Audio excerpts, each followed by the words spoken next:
உறவானாலே உயிர் ராகம் என்றும் தாலாட்டுதே.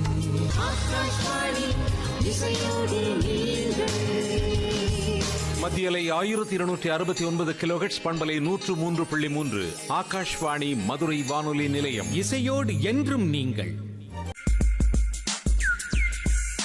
இயற்கை இன்பம்.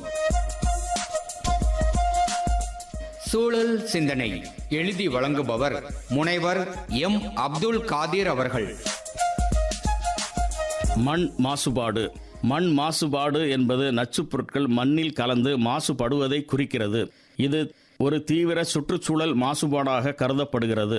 ஏனெனில் மண் மாசுபாடு பல சுகாதார அபாயங்களை ஏற்படுத்தக்கூடியதாக உள்ளது.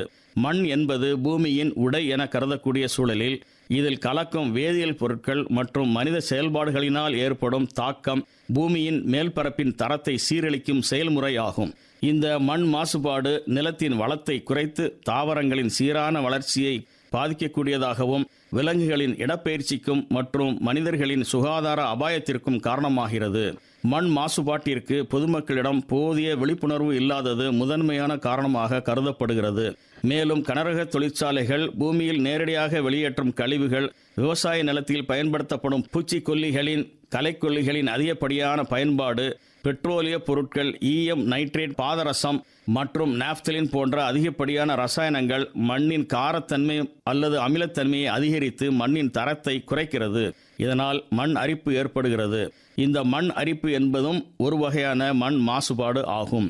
இரண்டாம் உலகப் போருக்கு பின் புகையிலை ஆலைகளில் உள்ள நிக்கோட்டின் ரசாயனம் விவசாய நடைமுறைகளில் பூச்சிகளை கட்டுப்படுத்தும் பொருளாக பயன்படுத்தப்பட்டது. மேலும் அப்போரின் போது மலேரியாவை கட்டுப்படுத்தவும் மற்றும் பல பூச்சிகளை கட்டுக்குள் வைக்கவும் டிடிடி என்ற ரசாயனம் அதிக அளவில் பயன்படுத்தப்பட்டது.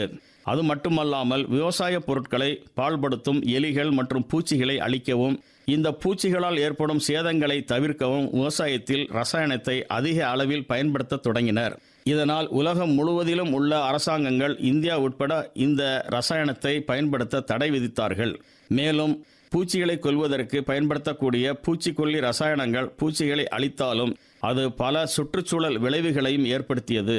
பொதுவாக சில ரசாயனங்கள் நீரில் கரையாதவையாகவும் மக்கும் தன்மை அற்றவையாகவும் இருந்தது. இதனால் இந்த ரசாயனங்கள் படிப்படியாக மண்ணில் அதிக அளவில் குவியும் போது அவைகள் உணவுச் சங்கிலி வழியாக காய்கறி மற்றும் கீரை போன்ற தாவரங்களில் தங்கிவிடுகிறது. இந்த காய்கறி மற்றும் கீரைகளை மனிதர்கள் உணவாக எடுத்துக்கொள்ளும் போது மனிதர்களுக்கு அதில் உள்ள ரசாயனங்கள் வளர்சிதை மாற்ற நோயையும் நரம்பு மண்டல பாதிப்புகளையும் ஏற்படுத்துகிறது. நிலத்தடி நீர் மனித நுகர்வுக்கான முக்கிய ஆதாரமாக இருப்பதால் மண் மாசுபாடு நீர் ஆதாரங்களை பாதித்து மனித ஆரோக்கியத்திற்கு தீங்கு விளைவிக்கிறது. மேலும் அதிகப்படியான நைட்ரஜன் உரங்களின் பயன்பாடு மண்ணின் அமிலமயமாக்கலுக்கு வழிவகுத்து விவசாய நிலத்தை மாசுபடுத்துகிறது. இவை வேளாண் வேதியியல் மாசுபாடு என்று அழைக்கப்படுகிறது.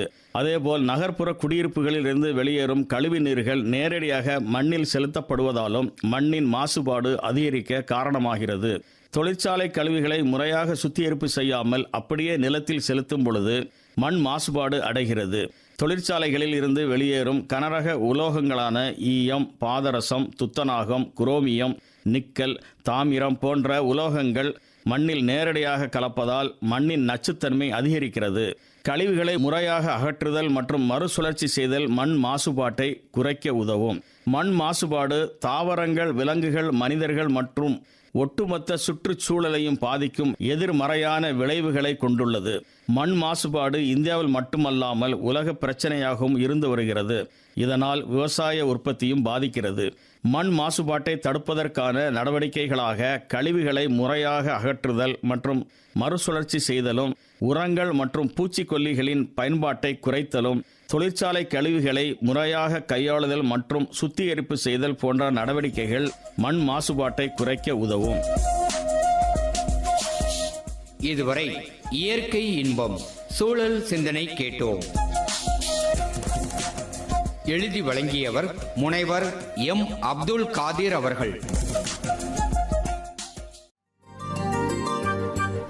இதுவரை கேட்டோம் பிரேக்ஃபாஸ்ட் ஷோ பொய்கை பூக்கள் நிகழ்ச்சி. இனி கேட்கலாம் 8 மணிக்கான செய்திச் சுருக்கம். அதனைத் தொடர்ந்து